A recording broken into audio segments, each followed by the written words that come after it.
ఎంత డ్యూటీ అయినా బూట్లు వేసుకుని మసీదులోకి వచ్చేస్తారా సాబ్? అలాగే మేము కూడా మీ గుడిలోకి చెప్పలేసుకుని వస్తే ఊరుకుంటారా సాబ్? అంటే మీది మాత్రం గుడి, మాది గుడి కాదు సాబ్. ఎందుకు సార్ ఎప్పుడు చూసినా మమ్మల్ని అనుమానిస్తారు సాబ్? హమ్ ముస్లిమ్స్ కావచ్చు సాబ్, లేకిన్ హమ్ భీ హిందుస్థానీ హై, మీలాగే ఇండియన్.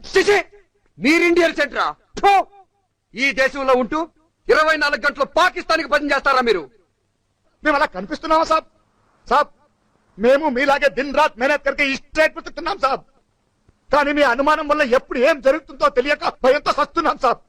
ఏం బతుకు సాబ్ ఇది? కుక్కలు లెక్క బతుకుతున్నాం సాబ్ ఇక్కడ. అంత కష్టమైతే ఇక్కడ ఎందుకున్నారా? వెళ్ళిపోతారా మీ పాకిస్తాన్కి? అరే మీరెవరండి మమ్మల్ని బొమ్మనడానికి? మీదేనా ఈ దేశం? మేము కూడా మీలాగా ఇక్కడే పుట్టాం, మేము కూడా మీలాగా ఇక్కడే పెరిగాం, మేము కూడా మీలాగా ఈ మట్టిలోనే కలిసిపోతాం. హమారా భీ హై యే భారత్ దేశ్.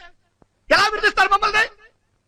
నమ్మరా మమ్మల్ని? నమ్మాం కాబట్టే ప్రపంచంలో ఎక్కడా లేంది మా భారతదేశంలో హిందూ ముస్లిం బాయ్ బాయ్ అన్నవరా? అదే అదే అదే మేము చేసిన తప్పు.